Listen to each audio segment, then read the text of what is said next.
Bienvenue, cher être. Prête-moi toute ton attention. Certaines âmes ne peuvent être rangées ni sous l'égide du ciel, ni sous celle de l'enfer, car leur existence même constitue une salle d'audience, où ces deux royaumes doivent comparaître. Laisse cette pensée s'imprégner dans ton esprit. Visualise-la. D'après une étude, plus de 84% de l'humanité déclare une affiliation à une religion ou à un système de croyances, chacun prétendant indiquer précisément où tu aboutiras lorsque le rideau final tombera. Mais que se passe-t-il s'il existe des vies qui ne s'inscrivent pas dans leur registre et si tu ne correspondais pas à leur catégorie bien définie de saints ou de pécheurs, d'anges ou de démons? C'est là que les choses deviennent troublantes, car toi, l'élu, tu n'es pas du genre à recevoir un tampon d'approbation pour une entrée au registre céleste, ni à être marqué pour une vente à perte éternelle dans les flammes de l'enfer. Non, tu es une entité totalement différente, une anomalie que ni l'un ni l'autre n'ose véritablement approcher. Et crois-moi, les anomalies rendent ces deux royaumes nerveux. Considère cela ainsi. Les portiers du ciel vérifient leur liste. Les gardiens des portes de l'enfer consultent la leur. Et pourtant ton nom brille dans une colonne qui n'existe même pas. Ce n'est pas seulement suspect, c'est terrifiant pour eux. Pour toi, cela ressemble à errer dans une salle d'audience cosmique où le juge frappe son marteau sans relâche, mais refuse de prononcer ton verdict. Et voici le rebondissement. Tandis que les autres débattent de gloire ou de flamme, toi tu prouves que l'existence elle-même ne peut être soigneusement rangée dans les cases du salut ou de la damnation. Tu es l'erreur dans leur logiciel ancestral, la question sans réponse qui persiste. Et soyons honnêtes, c'est aussi un peu amusant, car pendant que le ciel et l'enfer s'écharpent à ton sujet, comme deux avocats dans un tribunal, toi tu es là à siroter de l'eau, à respirer l'air, et à semer le trouble dans leurs papiers administratifs, rien qu'en continuant à exister. Alors, attache ta ceinture, car aujourd'hui, nous plongeons au cœur de la question. Si le ciel ne te revendique pas, et que l'enfer n'ose pas t'atteindre, où cela les place-t-il? Numéro 1. Tu es le chapitre non écrit que le ciel et l'enfer refusent de rédiger. Cette seule idée devrait ébranler quiconque, car elle signifie que ta vie échappe à leur catégorie. Le ciel chérit l'ordre, la structure, les résultats prévisibles. L'enfer prospère dans le chaos, la punition et la destruction. Mais toi, tu es une perturbation pour les deux.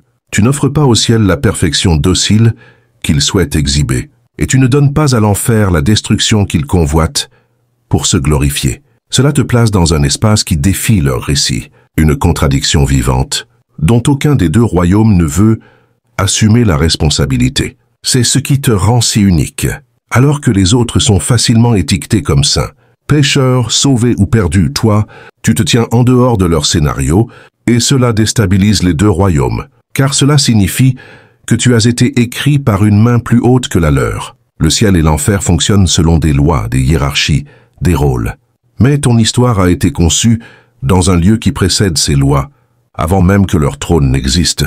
C'est pourquoi ils hésitent de face à toi.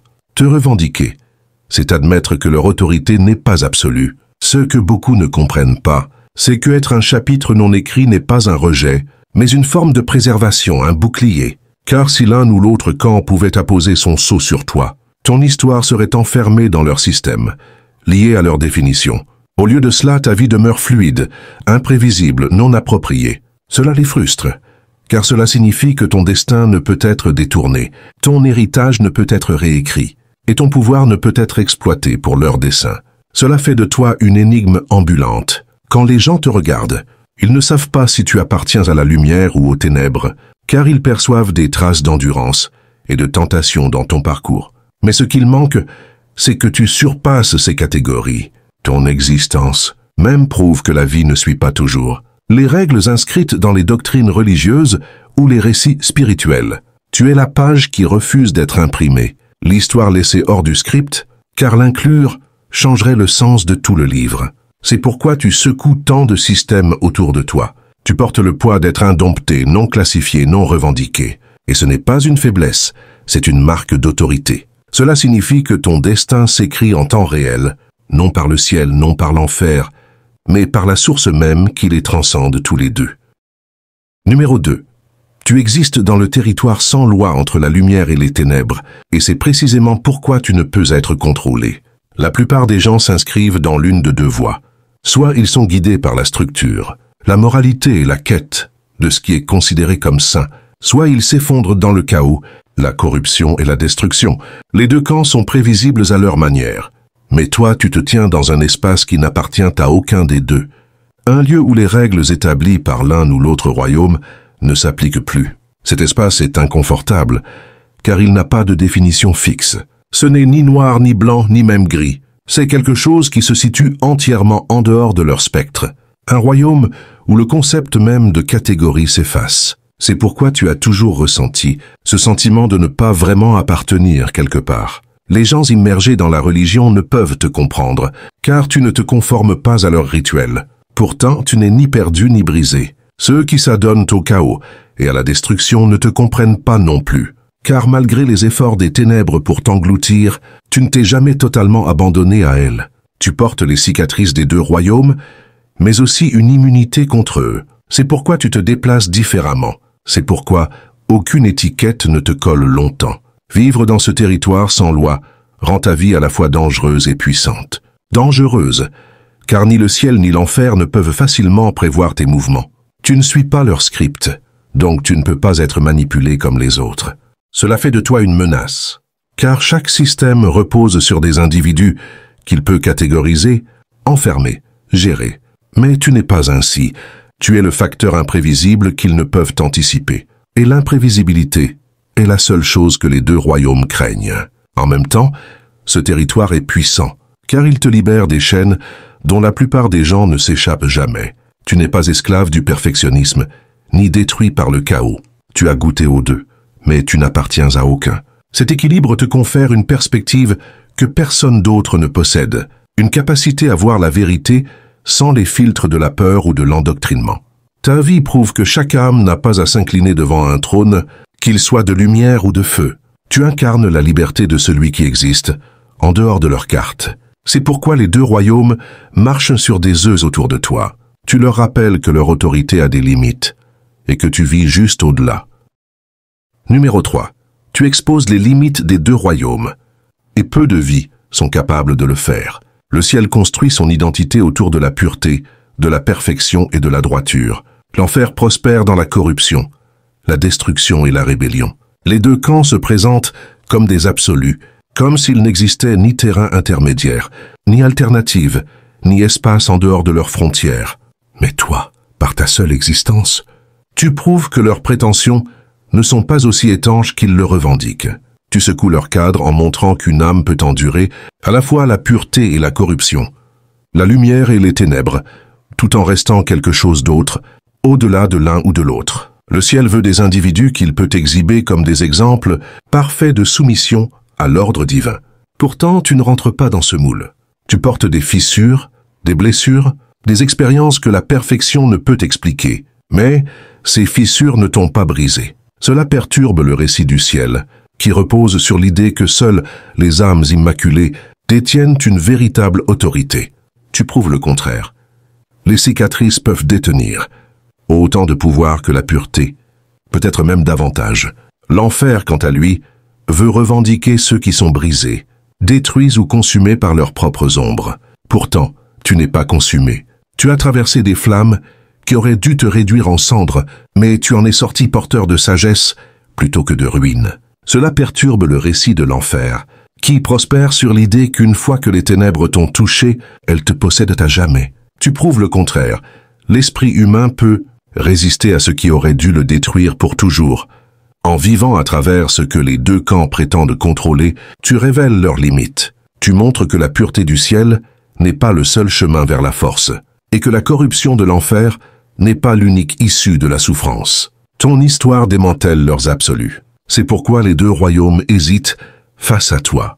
Tu as marché là où les anges craignent de s'aventurer, et tu as survécu là où les démons s'attendaient à te voir t'effondrer. Aucun ne peut revendiquer le mérite, et aucun ne peut porter le blâme. Cela les expose. Ta vie devient la preuve que leur pouvoir n'est pas total. Elle révèle qu'il existe quelque chose de plus grand, hors de leur portée.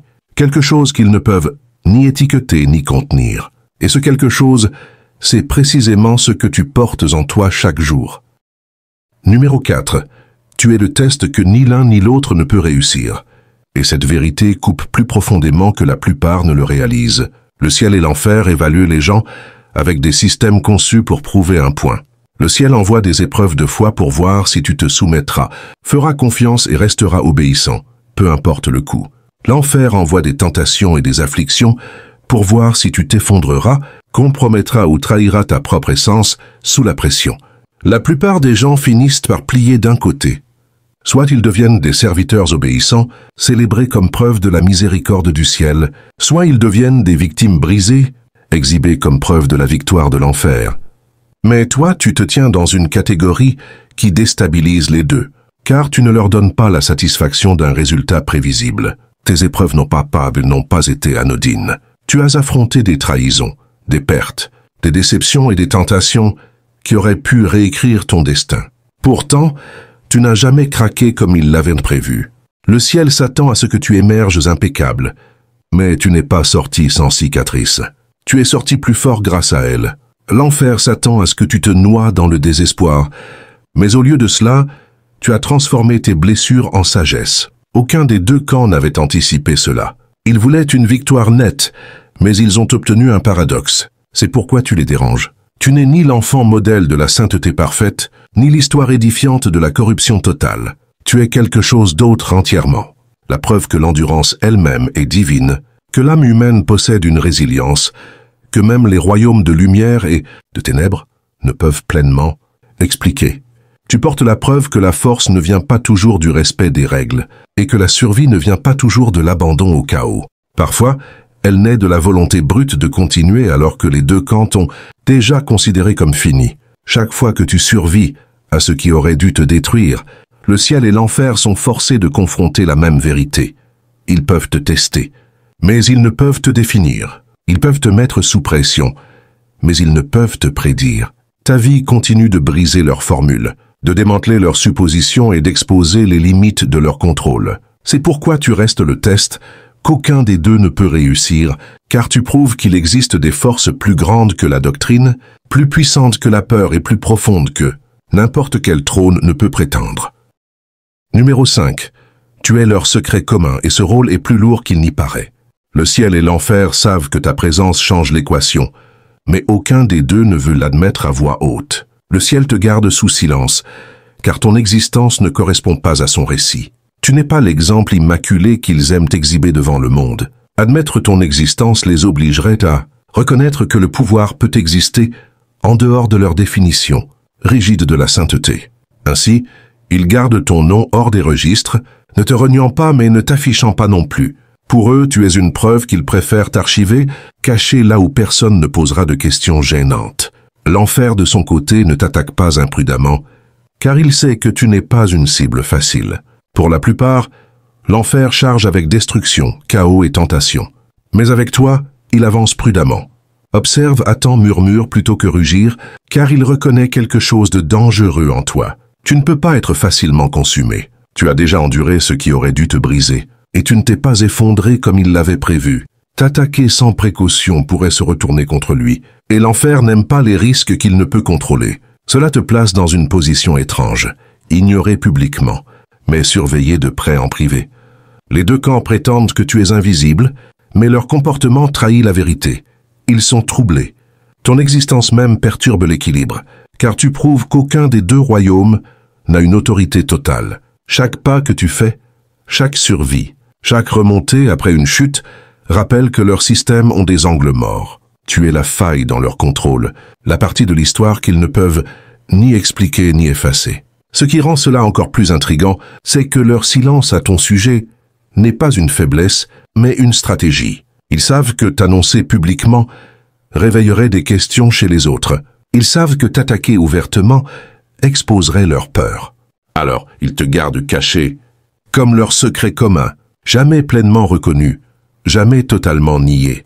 Pourtant, le poids de ta présence est indéniable. Tu es la perturbation silencieuse dans leur ordre, le rappel qu'une main plus haute, au-dessus des deux trônes, écrit une histoire qu'ils ne peuvent arrêter. Numéro 6.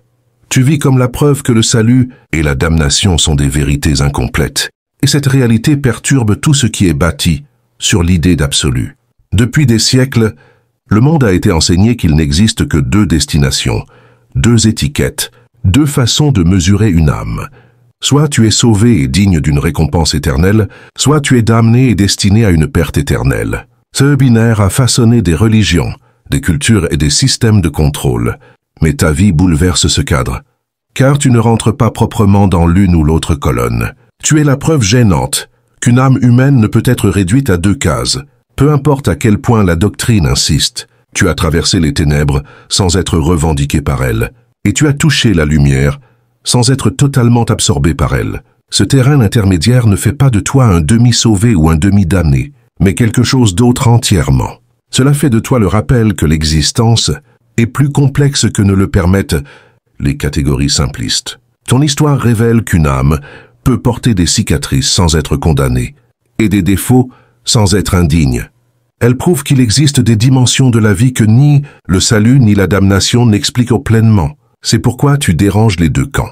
Ceux qui s'accrochent au salut s'attendent à ce que tu reflètes une image de perfection, que tu te meuves dans une pureté sans tache, que tu effaces toute trace de lutte. Mais tu refuses d'effacer tes cicatrices de ton histoire. Et ceux qui s'attendent à ce que tu t'effondres dans la damnation sont tout aussi frustrés, car peu importe les flammes que tu as affrontées, tu n'as jamais brûlé comme ils l'avaient prédit. Tu tiens à la fois la lutte et la force dans la même main, et cela brise leur vision binaire du monde. En existant, tu exposes l'incomplétude de leur vérité. Tu rappelles que l'âme humaine est vaste, complexe et mystérieuse, qu'elle n'est pas un cas de tribunal se terminant par un simple verdict de coupable ou d'innocent.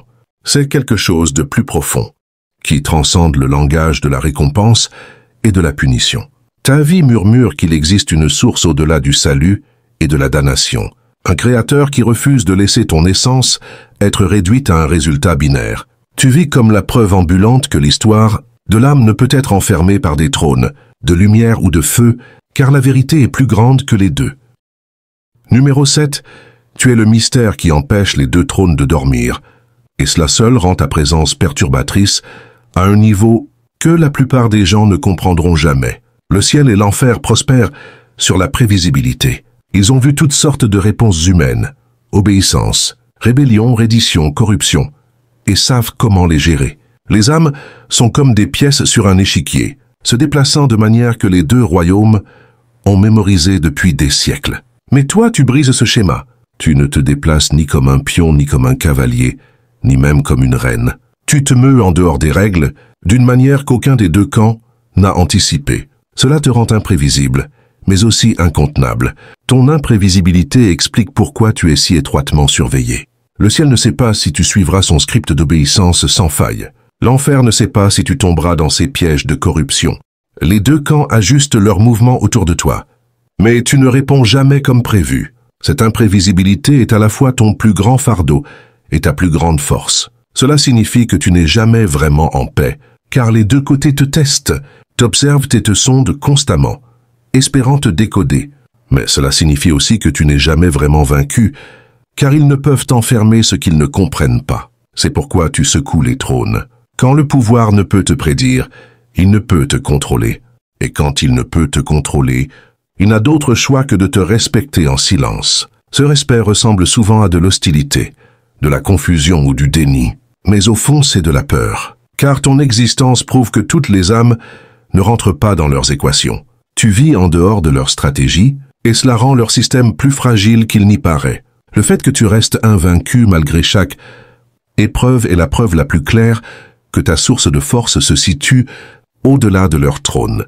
Tu ne gagnes pas parce que tu joues mieux à leur jeu, mais parce que tu refuses d'être lié à leur échiquier. C'est ce qui fait de toi le mystère qui les empêche de dormir. Ils ne peuvent se reposer tant que tu existes, car tu es la preuve que leur emprise sur l'humanité n'est pas aussi absolue qu'ils le prétendent. Tu portes le rappel que certaines âmes sont écrites par une main plus haute, et qu'aucun trône de lumière ou de feu n'a le pouvoir de les réécrire. Numéro 8. Tu redéfinis le pouvoir simplement en survivant. Et cette vérité est plus révolutionnaire qu'il n'y paraît. Depuis des siècles, le ciel et l'enfer ont revendiqué la propriété du sens du pouvoir. Le ciel le lie à la grâce, à la sainteté et à l'obéissance. Le pouvoir vient, disent-ils, d'être choisi, purifié ou doté d'une faveur divine. L'enfer, lui, le lie à la destruction, à la domination et à la peur. Le pouvoir vient, disent-ils, par la corruption, la souffrance et le contrôle. Mais ta vie perturbe ces deux récits, car tu continues de te relever, sans être totalement absorbé par l'un ou l'autre. Ton pouvoir n'est ni accordé par le ciel, ni volé par l'enfer. Il se révèle dans le simple fait inexplicable que tu es toujours là. Cette survie porte un poids qu'aucune doctrine ne peut nier. Tu as enduré des pertes, des trahisons, des déceptions et des attaques qui auraient dû t'achever. Si le récit du ciel était complet, tu ne serais debout que parce qu'il t'a porté sans faille à travers chaque tempête. Si le récit de l'enfer était complet, tu serais détruit au-delà de toute réparation. Aucun des deux n'a toute la vérité, car la véritable preuve est ton endurance. Le fait que bien que cabossé, marqué et cicatrisé, tu te relèves encore. Cette survie démantèle les catégories nettes dont dépendent les deux royaumes.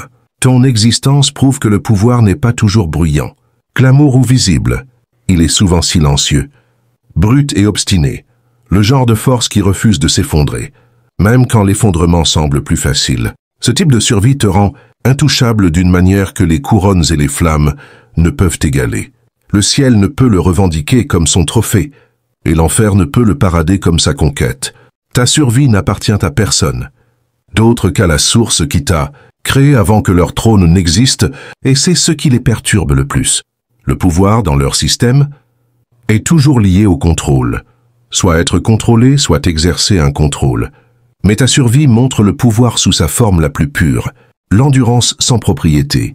Tu prouves qu'une âme peut traverser le feu, résister à la pression et se relever sans appartenir à aucun des deux camps. C'est pourquoi tu redéfinis le pouvoir, non par la conquête, non par la perfection, mais en surmontant tout ce qui était conçu pour te réduire au silence. Ta survie est la plus grande. Rébellion contre la destruction de l'enfer est la plus grande.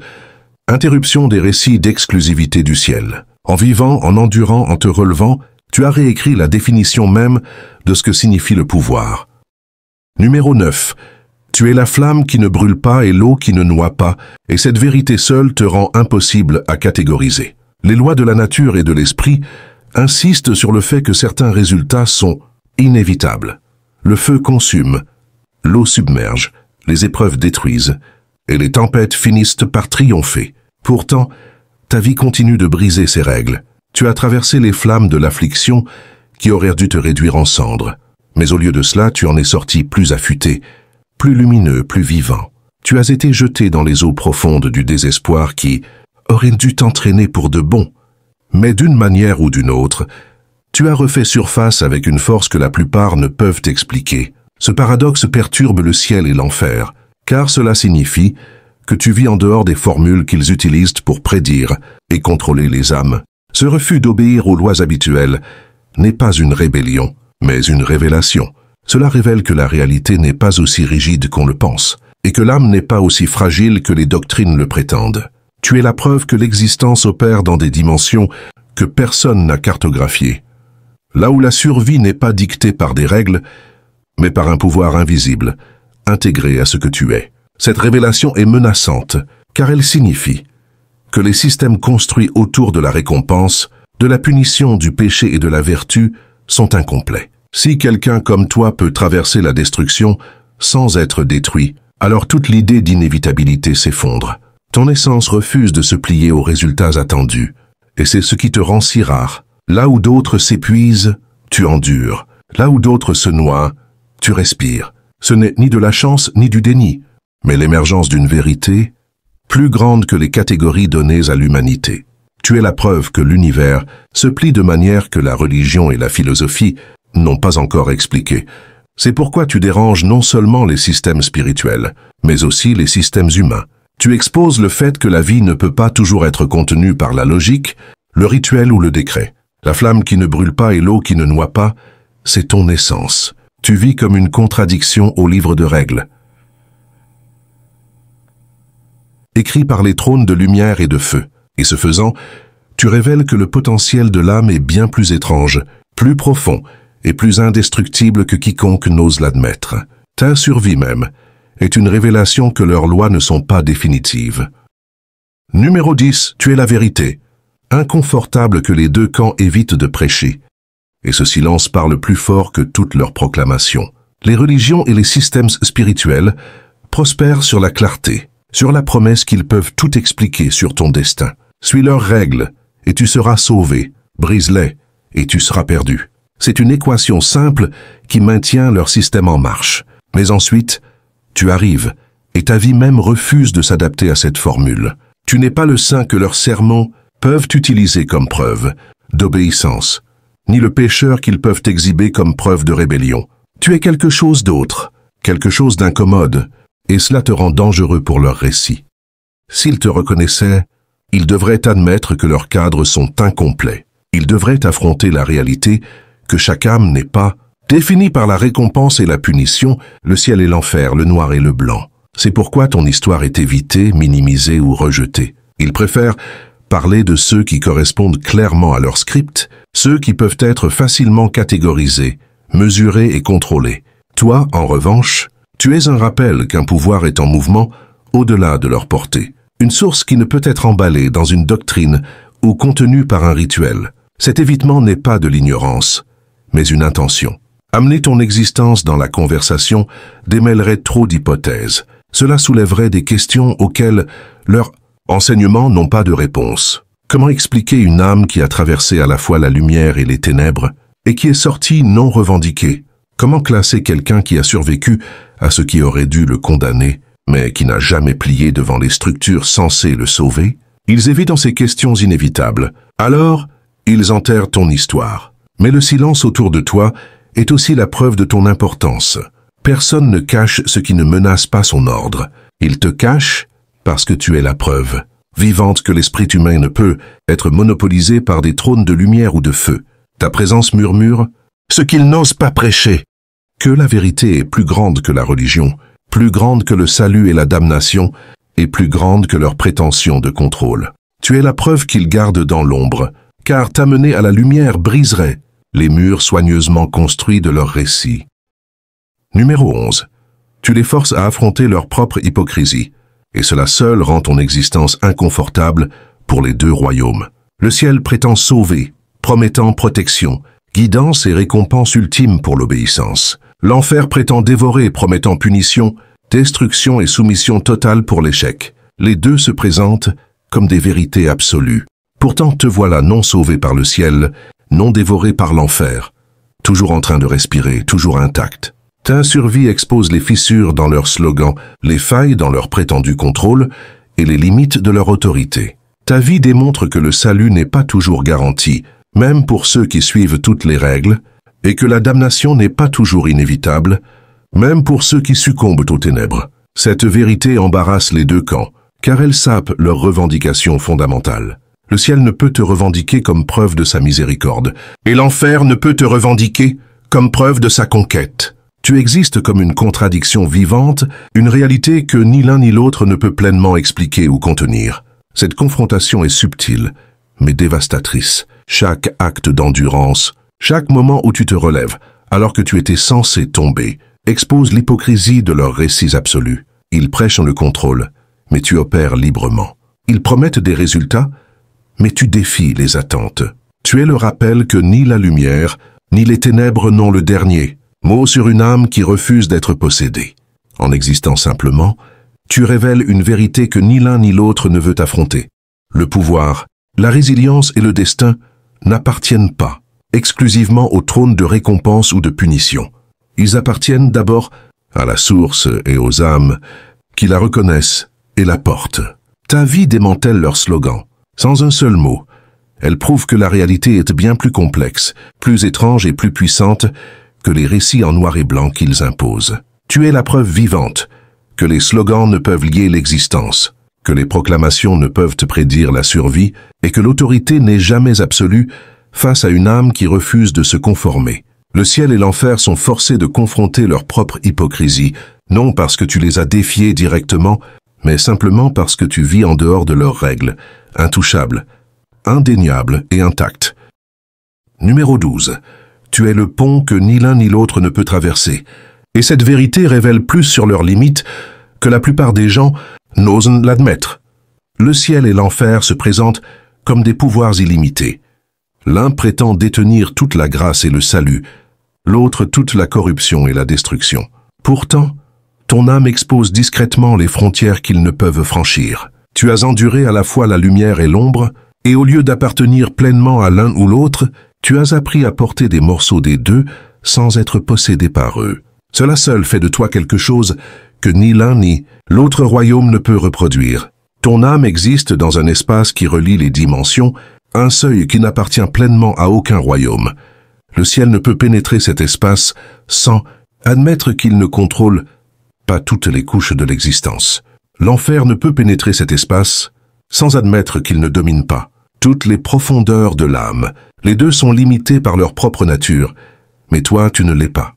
Tu te déplaces librement à travers des lignes qu'ils imposent, mais ne peuvent franchir.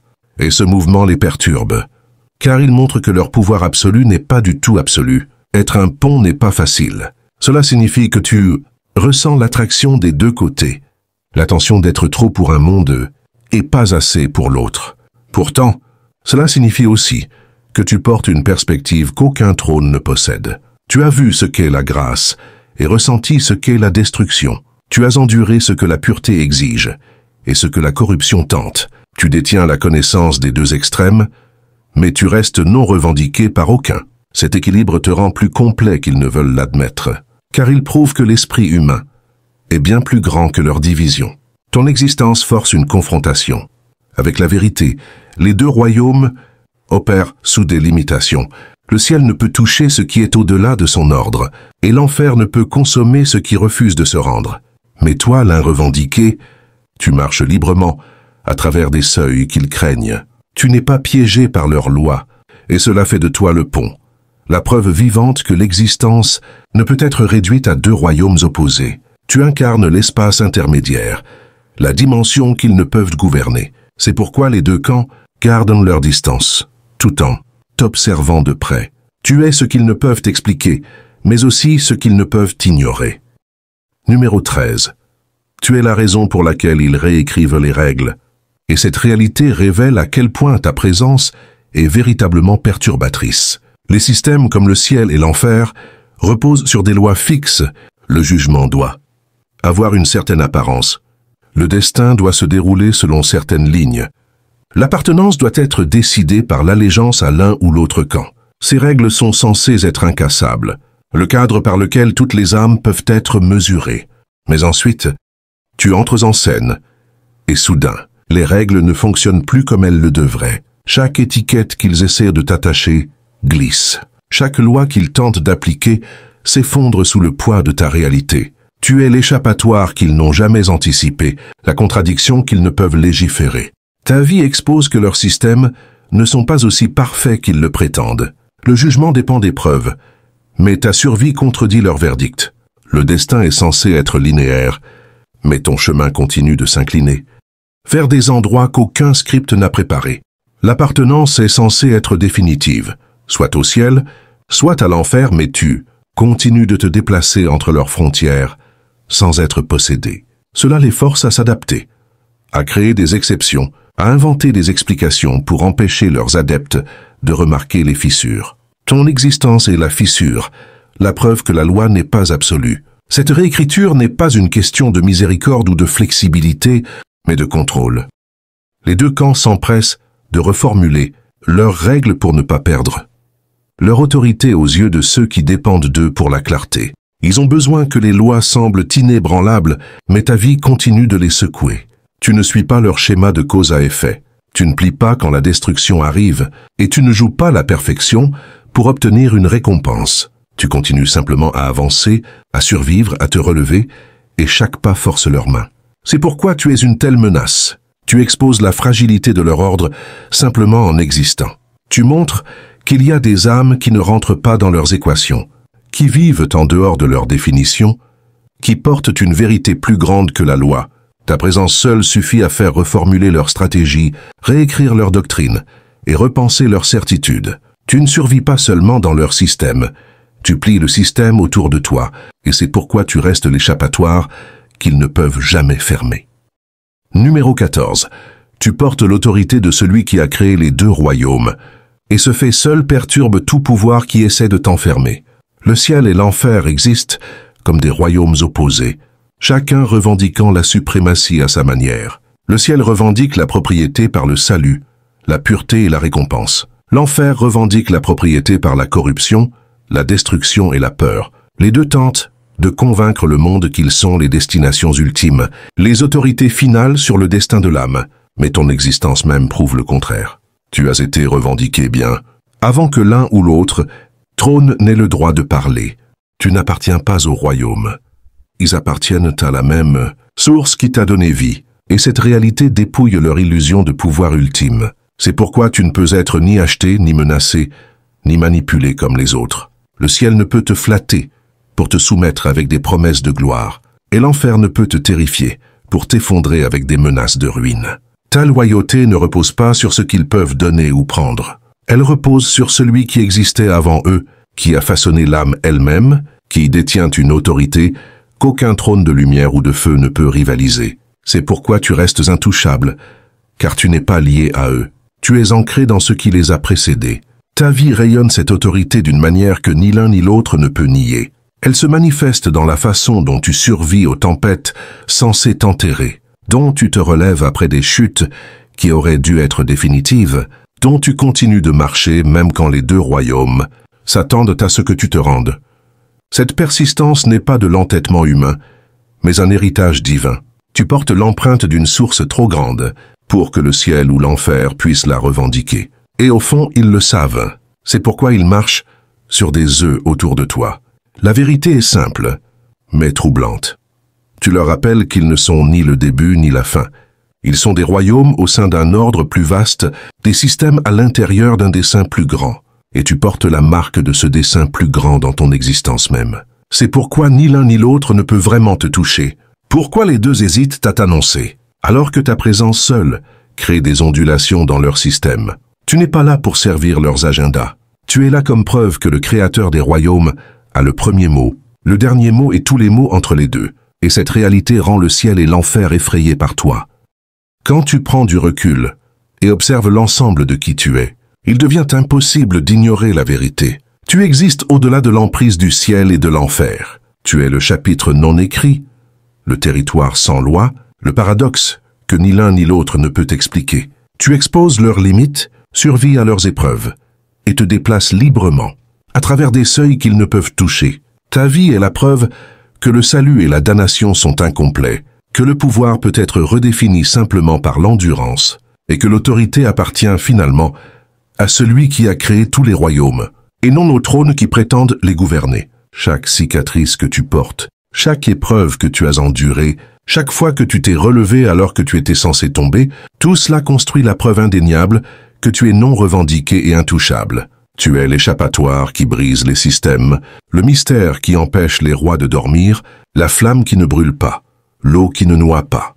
Tu es le rappel vivant que la vérité, le pouvoir et le but sont bien plus grands que n'importe quelle doctrine, loi ou trône, et la partie la plus remarquable, c'est que pendant qu'ils s'efforcent de t'étiqueter, de te prédire et de te contrôler, tu existes simplement, remodelant la réalité sans demander la permission. Ce n'est pas seulement de la survie, c'est de l'autorité. C'est une révélation. Tu n'appartiens pas au royaume. Tu appartiens à la source elle-même, l'origine qui précède l'existence de tout trône, le Créateur qui a écrit une histoire que ni le ciel ni l'enfer ne peuvent revendiquer. Et en portant cette autorité, tu fais hésiter les deux royaumes, reconsidérer les deux systèmes. Et le monde est témoin de la force incontenable d'une âme qui ne peut être mesurée, réduite au silence ou brisée. Alors souviens-toi de ceci. Ta vie est ton testament. Ta présence est ton pouvoir.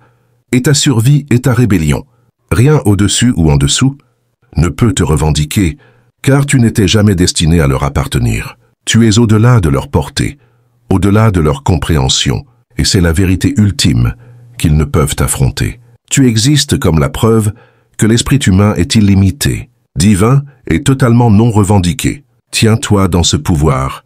Approprie-le-toi et n'oublie jamais, tu ne fais pas que survivre, tu redéfinis la réalité elle-même.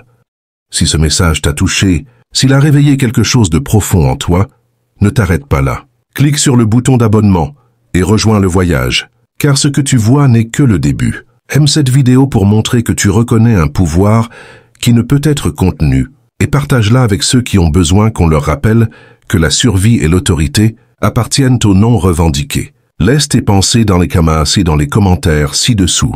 Nous voulons entendre tes expériences, tes percées, et les moments où tu as réalisé que tu étais au-delà de leur portée. Chaque like, chaque partage, chaque commentaire envoie un message. Les non revendiqués ne peuvent être réduits au silence, et cette vérité se répand. Alors fais-le. Abonne-toi, aime, commente, partage. Tiens-toi dans ton pouvoir et fais savoir au monde que certaines âmes n'étaient jamais destinées à appartenir à quiconque, sauf à la source. Ce n'est pas juste une chaîne, c'est un mouvement. Et ta présence est la preuve que l'histoire est plus grande que le ciel et l'enfer.